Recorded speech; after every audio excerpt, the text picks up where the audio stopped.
Islam Negeri Raden Mas Said Surakarta, Profesor Dr. Haji Mudhofir FSAG, Magister Pendidikan. Yang terhormat Ketua, Sekretaris beserta seluruh anggota Senat, para guru besar, para wakil rektor, para ketua sekolah tinggi, kepala biro, para kepala lembaga, para dekan dan wakil dekan, para direktur dan wakil direktur pasca sarjana, para ketua jurusan dan sekretaris jurusan, para koordinator program studi, para kabak dan kasubag, teman-teman dosen dan tenaga kependidikan di lingkungan UIN Raden Mas Said Surakarta. Yang terhormat para intelektual, para ahli bahasa, pimpinan lembaga mitra, tokoh masyarakat, ibu-ibu Dharma Wanita Persatuan YIN Surakarta, serta para tamu undangan yang tidak bisa kami sebut satu persatu. Yang saya muliakan, Bapak Ibu guru saya, Bapak Ibu dosen saya, serta Bapak pembimbing saya. Yang saya banggakan, seluruh teman-teman saya dari SD, SMP, SPG, teman-teman kuliah S1 sampai dengan S3, seluruh kolega lainnya, seluruh hadirin dan tamu undangan yang berbahagia. Alhamdulillahirabbil alamin. Dalam kesempatan ini, izinkan saya untuk menyatakan perasaan terhormat dan terharu saya dalam pengukuhan sebagai guru besar dalam bidang ilmu bahasa dengan judul pidato pengembangan keterampilan berbahasa dengan pragmatik.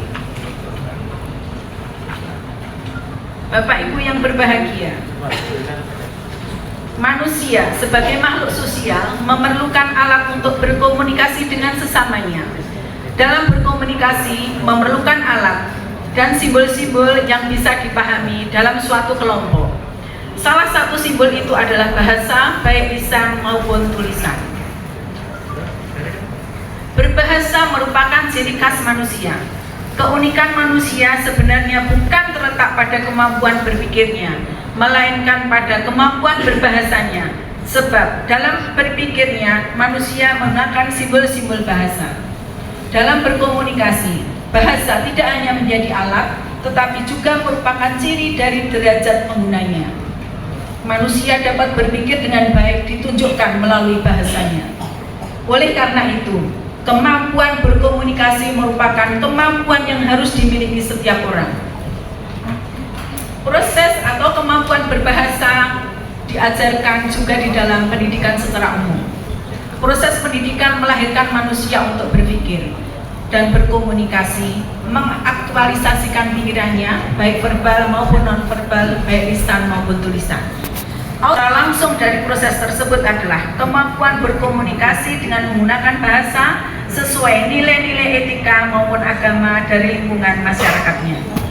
Salah satu wujud dari akhlak karimah adalah kemampuan dan keterampilan berbahasa yang secara santun, yang syarat kaitannya dengan nilai moral, etika, dan agama. Bapak Ibu yang kami hormati, kemampuan berbahasa tidak datang begitu saja atau dibawa sejak lahir, melainkan harus diperoleh melalui pendidikan. Semakin terdidik seseorang, semakin berkualitas pula kemampuan berkomunikasinya. Kemampuan berbahasa secara umum ini seringkali hanya dilihat dari bagaimana siswa atau mahasiswa menggunakan pola-pola kalimat yang urut sesuai dengan kaidah-kaidah sintaksis ataupun semantik. Namun demikian, dalam praktek sesungguhnya tidaklah selamanya begitu. Ada kadang tuturan panas ya, ambil remote, itu kan tidak ada hubungannya. Panas ya, harusnya kan jawabnya, iya Bu. Apa hubungannya dengan sebentar Bu saya ambil remote? Mas, ini jam berapa? Jih Bu, niki badhe nyuwun pamit. Harusnya kan dijawab, ini jam 9 Bu, ini jam 10 Bu. Atau, Nduk, kok ngendi rene otak kandhani? Jih Mbah, kayak mau sopo. Harusnya ngandani itu kan ada tuturan yang harus dituturkan kepada yang dikandani, bukan malah kayak mau sopo. Nah, seperti juga Bu, kula dibakar nggih, dibungkus. Siapa yang dibakar, siapa yang dibungkus? Terus nggak bahaya toh? Kalau tidak tahu, tidak pernah mengikuti TikToknya Gus Idam juga tidak akan tahu ini ya. Seperti juga David iki sape oh nggih bugas, yang digas apanya? Nggih malah digas. Memang naik sepeda, ya kan? Itu seperti itu yang di dalam masyarakat. Dalam interaksi sehari-hari kadang kita gunakan itu terkesan campur aduk, pilihan katanya, susunan tata bahasanya atau strukturnya itu susun balik, tidak sesuai dengan kaidah berbahasa yang baik dan benar. Yang kadang kita gunakan juga kalimatnya tidak lengkap, sehingga ini kalau di dalam kajian linguistik dimasukkan di dalam keranjang sampah linguistik. Ketidaklengkapan dalam bertutur dapat dipahami oleh lawan tutur itu terjadi karena mereka sudah mempunyai berbagai pengetahuan atau set knowledge yang sama sebelumnya. Masalah yang tidak tergarap oleh sintak dan semantik ini kemudian mendorong kajian pragmatik menjadi sebuah disiplin ilmu yang sangat menarik.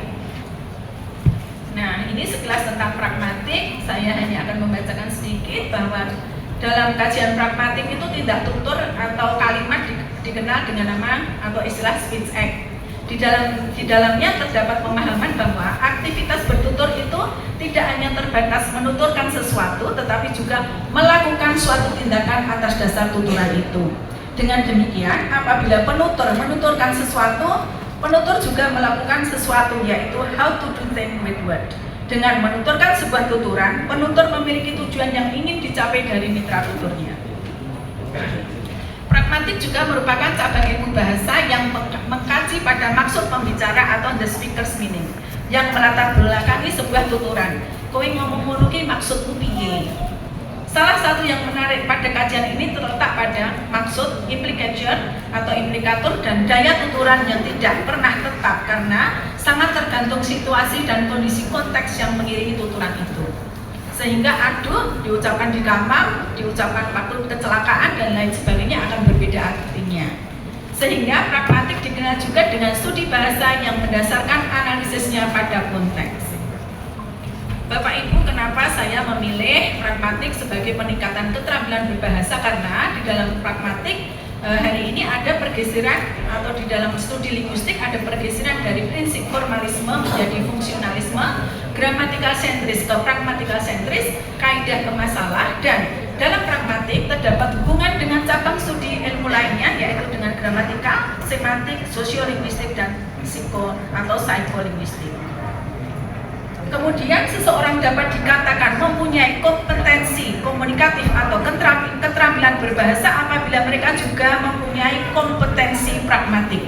Di dalam pragmatik tidak ada bahasa yang benar atau salah, baik atau tidak baik, santun atau tidak santun, yang ada adalah sesuai dengan konteksnya. Bapak Ibu, kadang kita juga mengeluh, dia tidak ngomong kok ora nyambung, Joko sembuh bawa golok. Nah, kemudian ini ada beberapa hal ya, karena komunikasi kita berhasil itu apabila lawan tutur juga ada topik yang sepaham di antara penutur dan lawan tutur, ada kesepahaman bahasa, penutur itu tertarik dengan apa yang kita tuturkan, kita sama-sama dalam konteks situasi yang sama, ada juga peranggapan penutur terhadap lawan tutur itu betul, juga penutur mahir memanfaatkan daya bahasa yang menjadi komunikasi sehingga lebih efektif. Faktor yang menggagalkan komunikasi itu juga ada apabila penutur tidak tertarik dengan apa yang dituturkan oleh penutur, mitra tutur tidak tertarik, atau bahasa yang digunakan tidak sampai, informasinya tidak sampai, tidak nyambung, apa yang diinginkan oleh penutur tidak dimiliki oleh mitra tutur tidak memahami pesan yang dimaksud oleh penutur, dan penutur terkendala kode etik dalam bertutur. Bapak Ibu, apa yang sudah saya lakukan, kenapa saya mengkaji pragmatik, dan ini pragmatik tadi kan harus diajarkan di dalam kelas. Nah, saya sudah mencoba beberapa kali untuk laporan penelitian saya itu dengan flip learning, dan kemarin juga sudah kita sharingkan ke UITM ke Sarawak pada perkumpulan di bulan lalu. Itu ke sana saya juga membawa isu ini bahwa pragmatik itu bisa dipelajari, juga ada di pretestkan, ada post test, nanti kita ukur dengan discourse completion test, juga ada nanti ketercapaian alat atau acceptance-nya itu juga kita ukur dengan teknologi acceptance model atau TAM, digunakan untuk mengukur persepsi dan penerimaan siswa terhadap model pembelajaran flip learning yang kita kembangkan. Bapak Ibu, ini penutup ya, untuk menjadi terampil dalam berkomunikasi perlu belajar bahasa untuk memahami tidak hanya sinteks dan semantik tetapi juga harus mempunyai keterampilan pragmatik.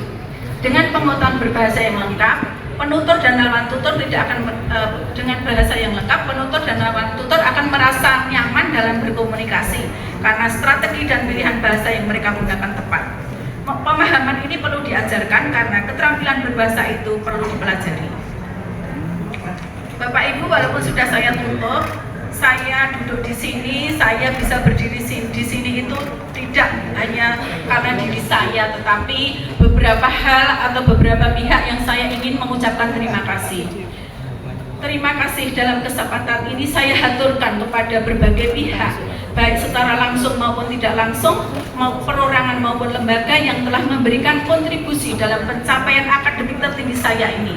Untuk itu dalam kesempatan ini saya mengucapkan terima kasih dan penghargaan setinggi-tingginya kepada Menteri Agama Republik Indonesia, Menteri Pendidikan, Kebudayaan, Riset dan Teknologi, Dirjen Pendidikan Islam, Direktorat Jenderal Pendidikan Tinggi, Direktorat Pendidikan Tinggi Keagamaan Islam, dan Direktorat SDM Dikti.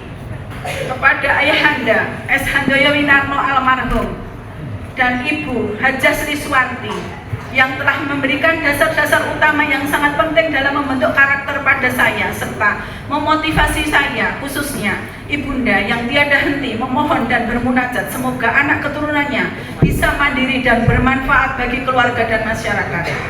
Begitu juga kepada Ayahanda Kiai Haji Dr. Andes Badrus Zaman serta Ibunda mertua Hajah Siti Maimunah yang senantiasa memberikan nasihat, dorongan dan doa kepada kami anak-anaknya untuk dongo karo mlaku nek apa-apa ki nganggo antan-antan. Tak lupa pula kepada Eyang Kakung Yoso Sumarjo yang telah rela berkorban menjalani hidup dengan penuh laku tirakat, memohonkan kesejahteraan anak cucu dan keturunannya. Saya Wardiem Yoso Sumarjo yang selalu menjadi pelecut saya dalam kehidupan ini karena wejangannya di waktu kecil selalu terngiang. Beliau selalu menasihati saya bahwa nek tangan si karo sikilmu kuwi ora iso dienggo tanggang gawe, kowe tak pakake jaran kowe dilepeh. Nasihat itu menjadikan saya tahan banting. Dalam kesempatan ini teriring doa, Rabbi fili wali walidayya warhamhuma kama rabbayani shaghira. Kepada saudara-saudaraku, baik dari pihak suami maupun dari saya sendiri, saya mengucapkan terima kasih dan saya tidak bisa menyebut satu persatu karena saudara saya sendiri itu 10, belum juga menantunya 10, dari pihak saya juga ada 6. Nanti kalau saya sebut satu persatu, tapi beliau hadir di ruangan ini nanti tidak cukup waktunya, mohon maaf. Teristimewa kepada one and only my love Haji Muhammad Farid Badzi, Magister Manajemen PhD, yang harusnya beliau menjadi doktor yang sebelum saya, tetapi karena nasab kalah dengan nasib, akhirnya saya yang menjadi yang pertama. Mohon maaf. You are the one and only. It should be like this. Ya.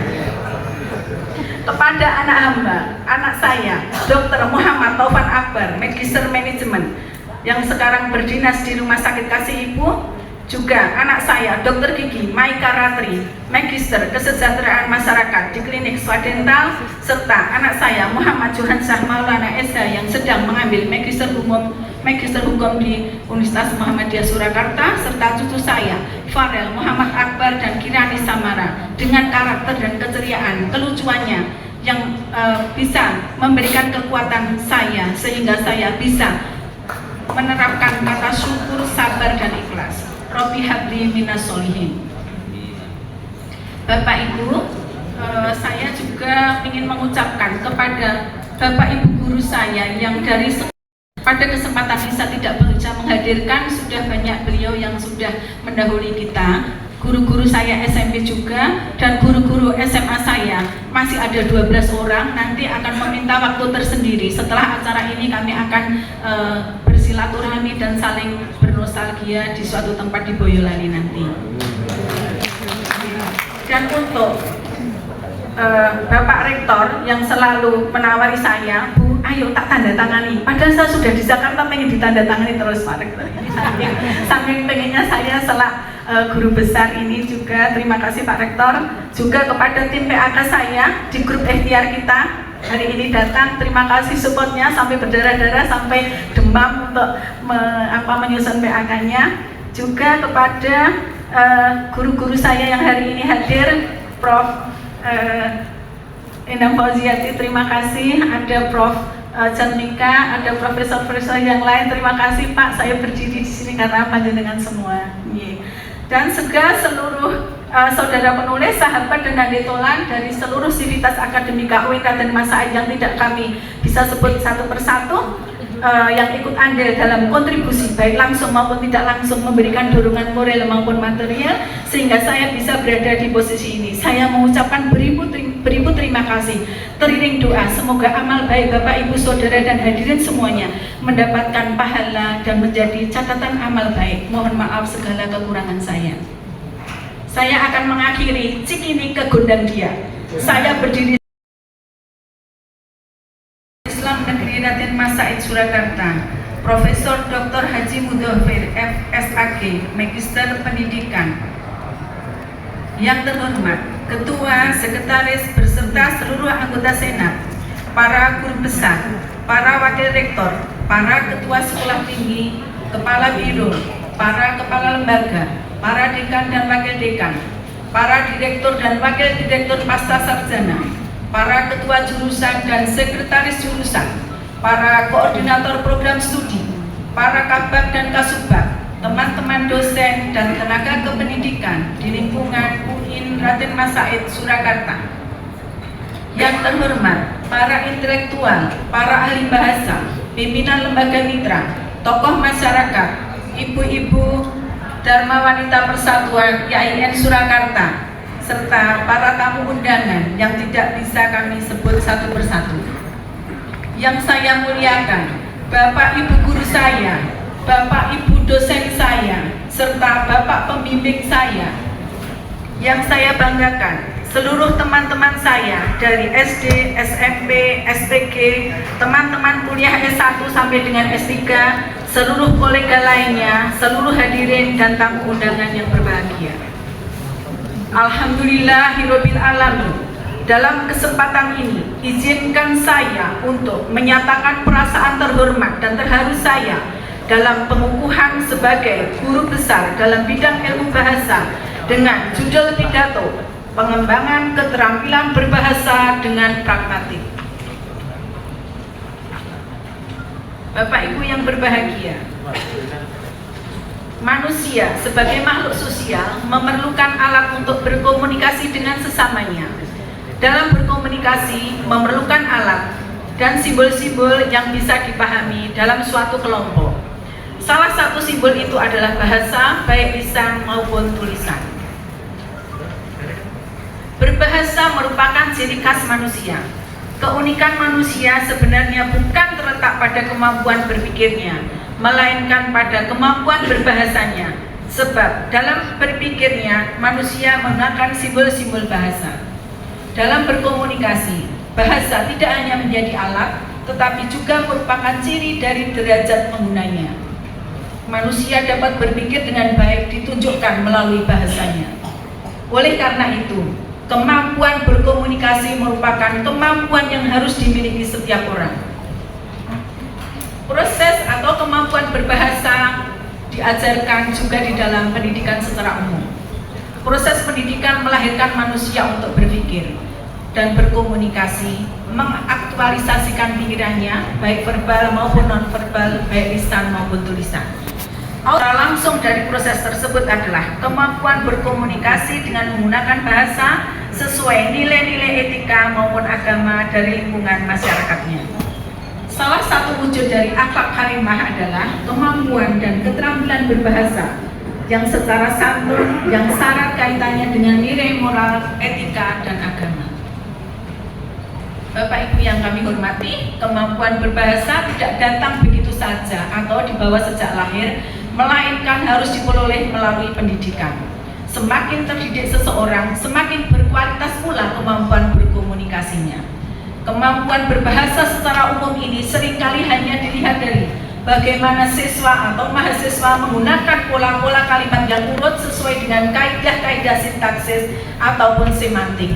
Namun demikian, dalam praktek sesungguhnya tidaklah selamanya begitu. Ada kadang tuturan panas ya, ambil remote, itu kan tidak ada hubungannya. Panas ya, harusnya kan jawabnya iya Bu. Apa hubungannya dengan sebentar Bu saya ambil remote? Mas, ini jam berapa? Nggih Bu, niki badhe nyuwun pamit. Harusnya kan dijawab, ini jam 9 Bu, ini jam 10 Bu. Atau, Nduk, kok ngendi rene tak kandhani? Nggih Mbah, kae mau sapa? Harusnya ngandani itu kan ada tuturan yang harus dituturkan kepada yang dikandani, bukan malah kae mau sapa. Nah, seperti juga Bu, kula dibakar nggih, dibungkus. Siapa yang dibakar? Siapa yang dibungkus? Terus tidak bahaya toh?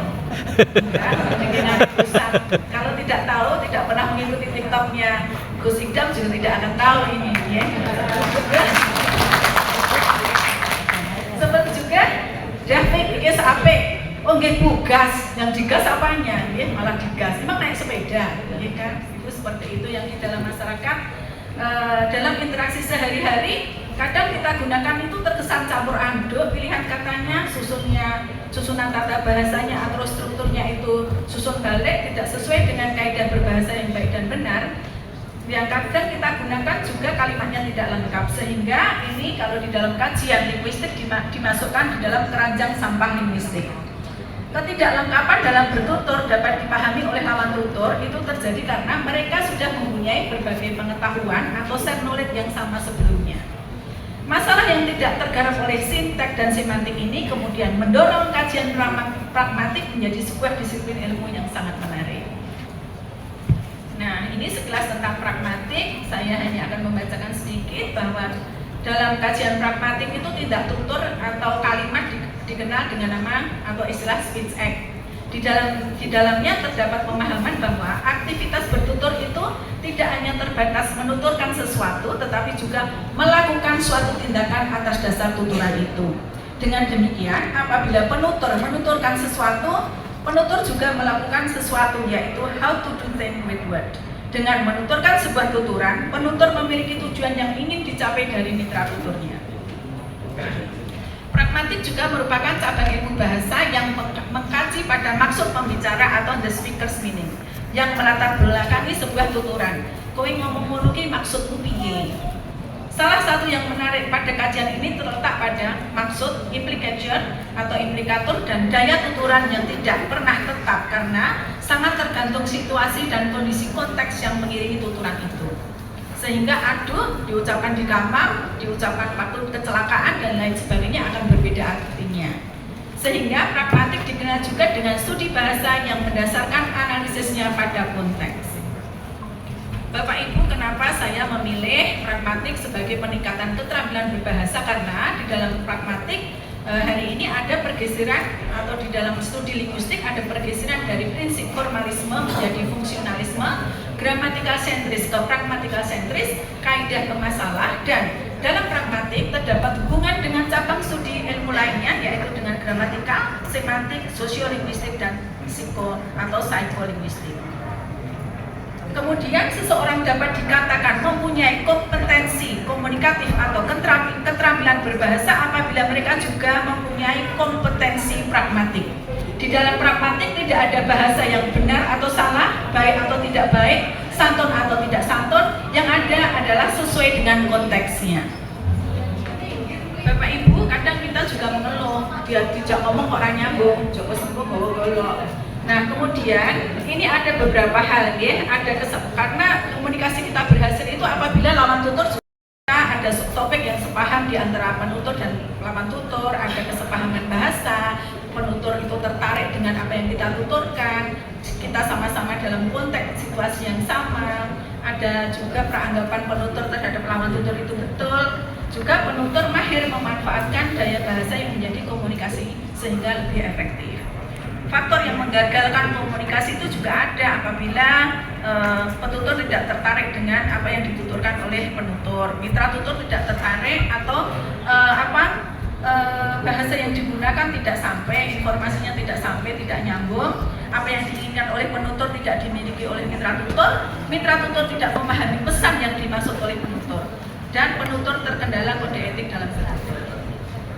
Bapak Ibu, apa yang sudah saya lakukan, kenapa saya mengkaji pragmatik, dan ini pragmatik tadi kan harus diajarkan di dalam kelas. Nah, saya sudah mencoba beberapa kali untuk laporan penelitian saya itu dengan flip learning, dan kemarin juga sudah kita sharingkan ke UITM ke Sarawak pada perkumpulan di bulan lalu. Itu ke sana saya juga membawa isu ini bahwa pragmatik itu bisa dipelajari, juga ada di pretest kan, ada post test, nanti kita ukur dengan discourse completion test, juga ada nanti ketercapaian alat atau acceptance-nya itu juga kita ukur dengan teknologi acceptance model atau TAM, digunakan untuk mengukur persepsi dan penerimaan siswa terhadap model pembelajaran flip learning yang kita kembangkan.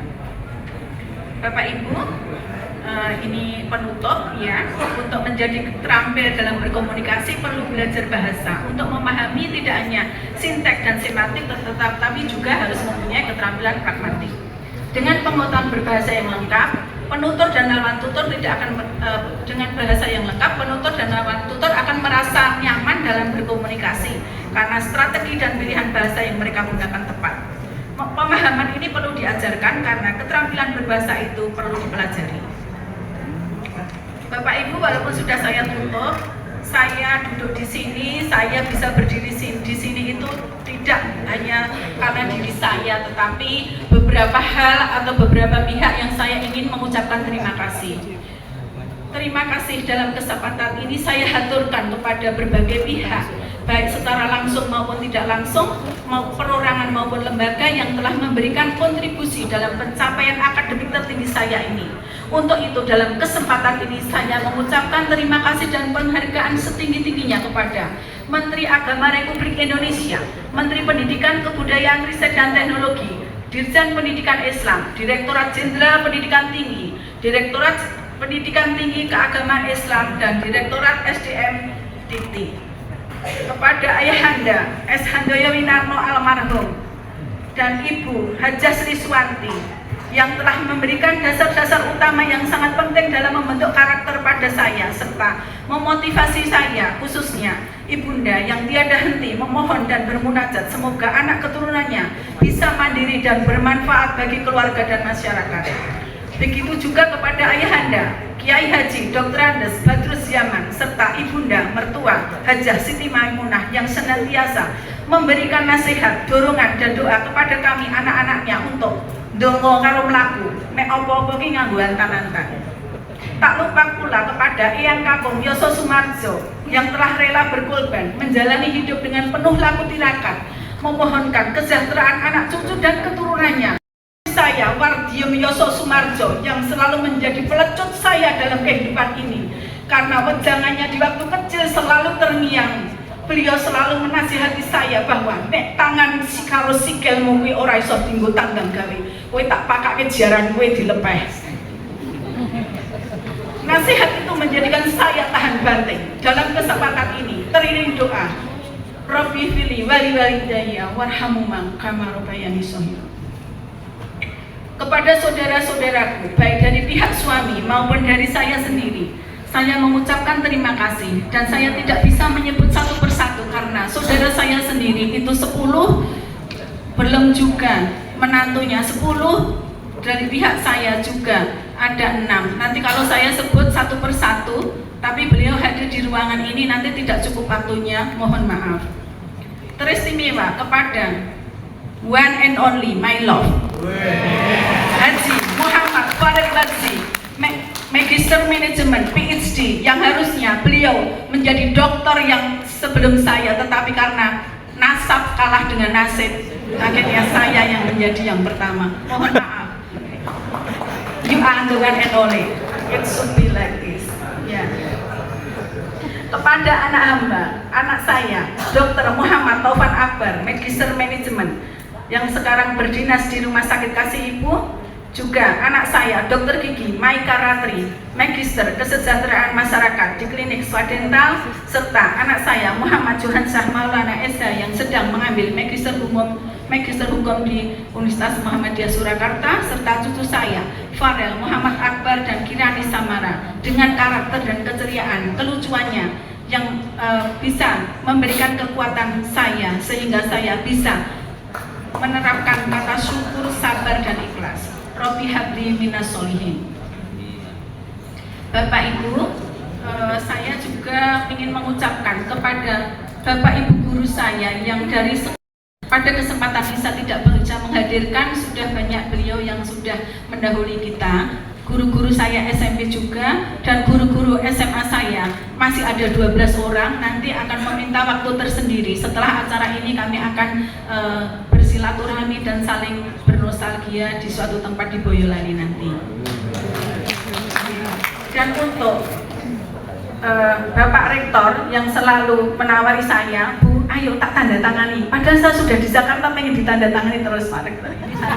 Saking pengennya saya guru besar ini juga. Terima kasih Pak Rektor. Juga kepada tim PAK saya di grup ikhtiar kita hari ini datang. Terima kasih supportnya sampai berdarah-darah, sampai demam untuk menyusun PAK-nya. Juga kepada guru-guru saya yang hari ini hadir, Prof. Endang Fauziati, terima kasih. Ada Prof. Janika, ada profesor-profesor yang lain. Terima kasih Pak, saya berdiri di sini karena panjenengan semua. Dan juga seluruh saudara penulis, sahabat dan nadetolan dari seluruh sivitas akademika UIN Raden Mas Said yang tidak kami bisa sebut satu persatu, yang ikut andil dalam kontribusi baik langsung maupun tidak langsung memberikan dorongan moral maupun material sehingga saya bisa berada di posisi ini. Saya mengucapkan beribu terima kasih, teriring doa semoga amal baik Bapak Ibu Saudara dan hadirin semuanya mendapatkan pahala dan menjadi catatan amal baik. Mohon maaf segala kekurangan saya. Saya akan mengakhiri cik ini ke gondang dia. Saya berdiri Universitas Islam Negeri Raden Mas Said Surakarta, Profesor Dr. Haji Mudhofir FSAG, Magister Pendidikan.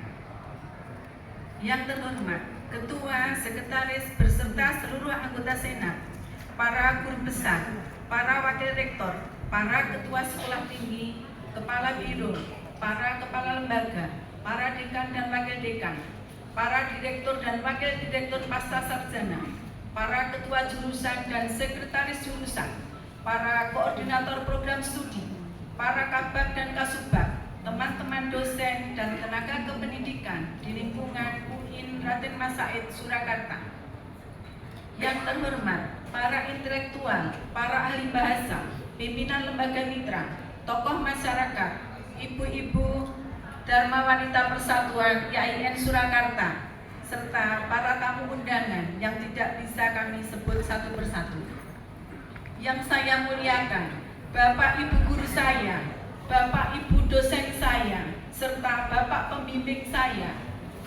Yang saya banggakan, seluruh teman-teman saya dari SD, SMP, SPG, teman-teman kuliah S1 sampai dengan S3, seluruh kolega lainnya, seluruh hadirin dan tamu undangan yang berbahagia. Alhamdulillahirabbil alamin. Dalam kesempatan ini, izinkan saya untuk menyatakan perasaan terhormat dan terharu saya dalam pengukuhan sebagai guru besar dalam bidang ilmu bahasa dengan judul pidato pengembangan keterampilan berbahasa dengan pragmatik. Bapak Ibu yang berbahagia, manusia sebagai makhluk sosial memerlukan alat untuk berkomunikasi dengan sesamanya. Dalam berkomunikasi memerlukan alat dan simbol-simbol yang bisa dipahami dalam suatu kelompok. Salah satu simbol itu adalah bahasa, baik lisan maupun tulisan. Berbahasa merupakan ciri khas manusia. Keunikan manusia sebenarnya bukan terletak pada kemampuan berpikirnya, melainkan pada kemampuan berbahasanya. Sebab dalam berpikirnya, manusia menggunakan simbol-simbol bahasa. Dalam berkomunikasi, bahasa tidak hanya menjadi alat, tetapi juga merupakan ciri dari derajat penggunanya. manusia dapat berpikir dengan baik ditunjukkan melalui bahasanya. Oleh karena itu, kemampuan berkomunikasi merupakan kemampuan yang harus dimiliki setiap orang. Proses atau kemampuan berbahasa diajarkan juga di dalam pendidikan secara umum. Proses pendidikan melahirkan manusia untuk berpikir dan berkomunikasi, mengaktualisasikan pikirannya, baik verbal maupun non-verbal, baik lisan maupun tulisan. Secara langsung dari proses tersebut adalah kemampuan berkomunikasi dengan menggunakan bahasa sesuai nilai-nilai etika maupun agama dari lingkungan masyarakatnya. Salah satu wujud dari akhlak karimah adalah kemampuan dan keterampilan berbahasa yang secara santun, yang syarat kaitannya dengan nilai moral, etika, dan agama. Bapak Ibu yang kami hormati, kemampuan berbahasa tidak datang begitu saja atau dibawa sejak lahir, melainkan harus diperoleh melalui pendidikan. Semakin terdidik seseorang, semakin berkualitas pula kemampuan berkomunikasinya.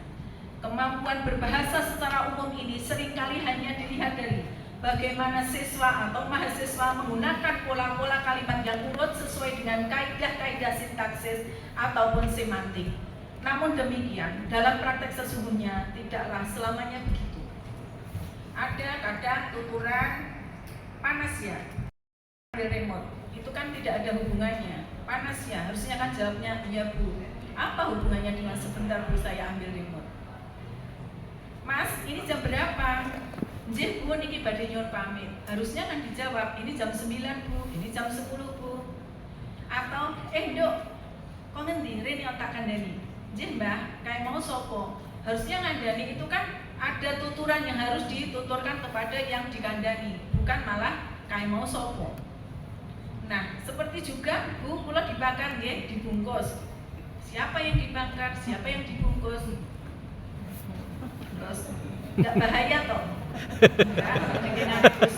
Kalau tidak tahu, tidak pernah mengikuti TikToknya Gus Idam juga tidak akan tahu ini ya. Seperti juga David iki sape, oh nggih Bu, gas, yang digas apanya? Nggih malah digas. Emang naik sepeda, ya kan? Itu seperti itu yang di dalam masyarakat dalam interaksi sehari-hari kadang kita gunakan itu terkesan campur aduk, pilihan katanya, susunan tata bahasanya atau strukturnya itu susun balik, tidak sesuai dengan kaidah berbahasa yang baik dan benar. Yang kadang kita gunakan juga kalimatnya tidak lengkap, sehingga ini kalau di dalam kajian linguistik dimasukkan di dalam keranjang sampah linguistik. Ketidaklengkapan dalam bertutur dapat dipahami oleh lawan tutur itu terjadi karena mereka sudah mempunyai berbagai pengetahuan atau set knowledge yang sama sebelumnya. Masalah yang tidak tergarap oleh sintak dan semantik ini kemudian mendorong kajian pragmatik menjadi sebuah disiplin ilmu yang sangat menarik. Nah, ini sekilas tentang pragmatik. Saya hanya akan membacakan sedikit bahwa dalam kajian pragmatik itu tindak tutur atau kalimat dikenal dengan nama atau istilah speech act. Di dalamnya terdapat pemahaman bahwa aktivitas bertutur itu tidak hanya terbatas menuturkan sesuatu, tetapi juga melakukan suatu tindakan atas dasar tuturan itu. Dengan demikian, apabila penutur menuturkan sesuatu, penutur juga melakukan sesuatu, yaitu how to do things with word.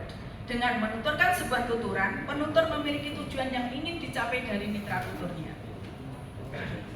Pragmatik juga merupakan cabang ilmu bahasa yang mengkaji pada maksud pembicara atau the speaker's meaning, yang melatar belakangi sebuah tuturan. Kowe ngomong ngono ki maksudmu piye? Salah satu yang menarik pada kajian ini terletak pada maksud, implication atau implikator, dan daya tuturan yang tidak pernah tetap karena sangat tergantung situasi dan kondisi konteks yang mengiringi tuturan itu. Sehingga aduh diucapkan di kamar, diucapkan waktu kecelakaan dan lain sebagainya akan berbeda artinya.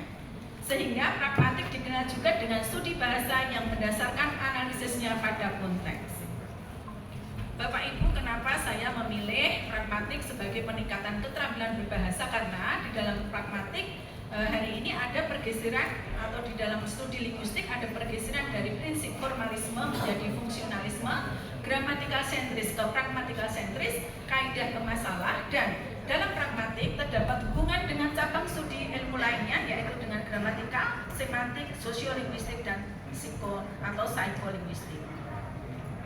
Kemudian seseorang dapat dikatakan mempunyai kompetensi komunikatif atau keterampilan berbahasa apabila mereka juga mempunyai kompetensi pragmatik.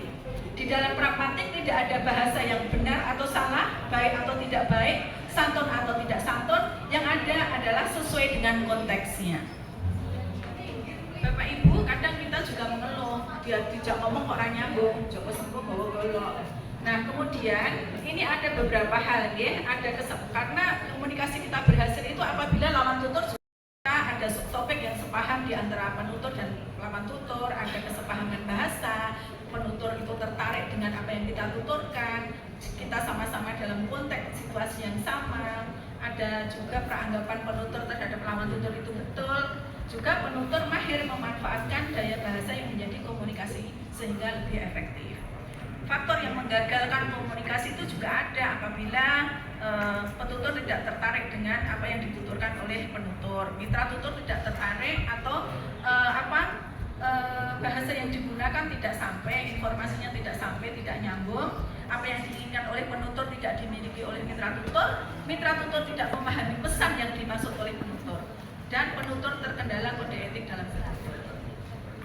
Bapak Ibu, apa yang sudah saya lakukan, kenapa saya mengkaji pragmatik, dan ini pragmatik tadi kan harus diajarkan di dalam kelas. Nah, saya sudah mencoba beberapa kali untuk laporan penelitian saya itu dengan flip learning, dan kemarin juga sudah kita sharingkan ke UITM ke Sarawak pada perkumpulan di bulan lalu. Itu ke sana saya juga membawa isu ini bahwa pragmatik itu bisa dipelajari, juga ada di pretest-kan, ada post-test, nanti kita ukur dengan discourse completion test, juga ada nanti ketercapaian alat atau acceptance-nya itu juga kita ukur dengan teknologi acceptance model atau TAM, digunakan untuk mengukur persepsi dan penerimaan siswa terhadap model pembelajaran flip learning yang kita kembangkan. Bapak Ibu, ini penutup ya, untuk menjadi terampil dalam berkomunikasi perlu belajar bahasa untuk memahami tidak hanya sinteks dan semantik, tetapi juga harus mempunyai keterampilan pragmatik. Dengan pengetahuan berbahasa yang lengkap, penutur dan lawan tutur tidak akan dengan bahasa yang lengkap, penutur dan lawan tutur akan merasa nyaman dalam berkomunikasi karena strategi dan pilihan bahasa yang mereka gunakan tepat. Pemahaman ini perlu diajarkan karena keterampilan berbahasa itu perlu dipelajari. Bapak Ibu, walaupun sudah saya tutup, saya duduk di sini, saya bisa berdiri di sini itu tidak hanya karena diri saya, tetapi beberapa hal atau beberapa pihak yang saya ingin mengucapkan terima kasih.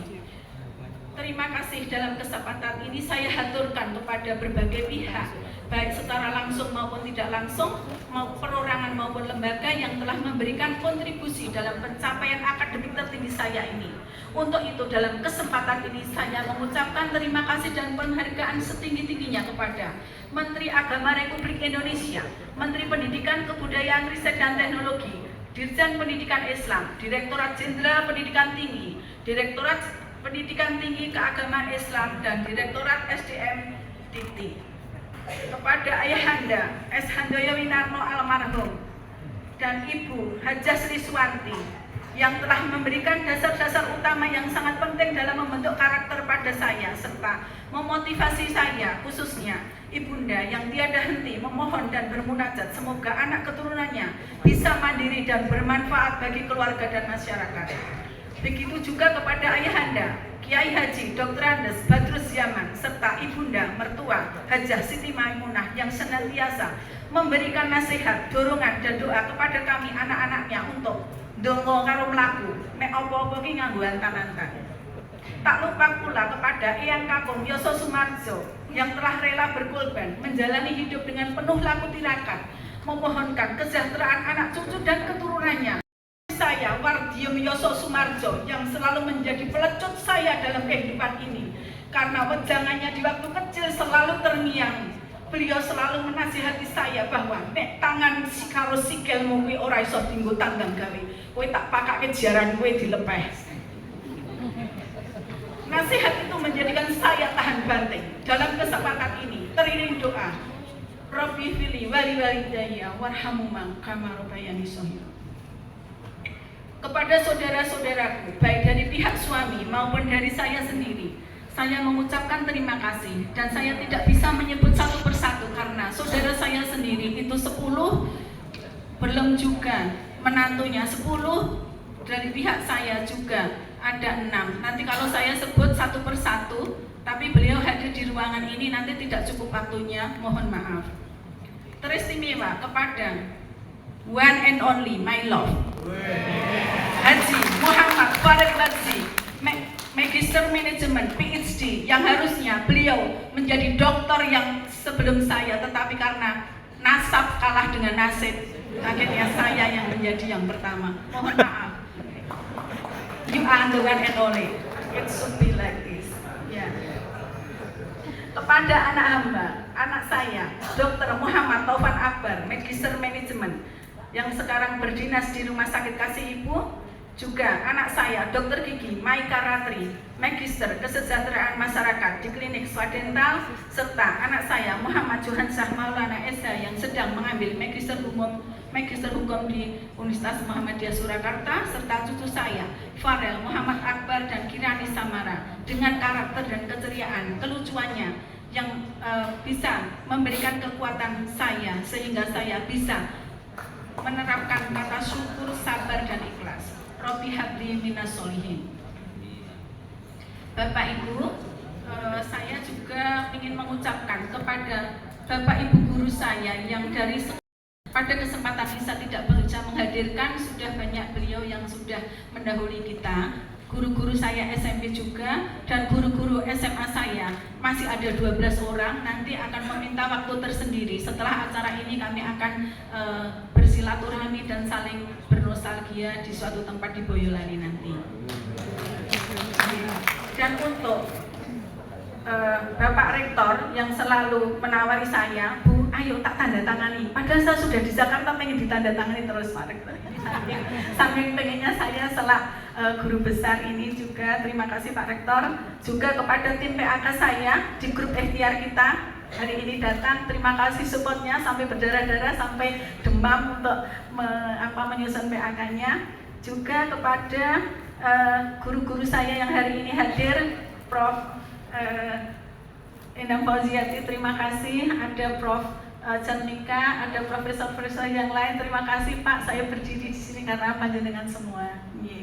Dan juga seluruh saudara penulis, sahabat dan handetolan dari seluruh sivitas akademika UIN Raden Mas Said yang tidak kami bisa sebut satu persatu, yang ikut andil dalam kontribusi baik langsung maupun tidak langsung memberikan dorongan moral maupun material sehingga saya bisa berada di posisi ini. Saya mengucapkan beribu terima kasih, teriring doa semoga amal baik Bapak Ibu Saudara dan hadirin semuanya mendapatkan pahala dan menjadi catatan amal baik. Mohon maaf segala kekurangan saya.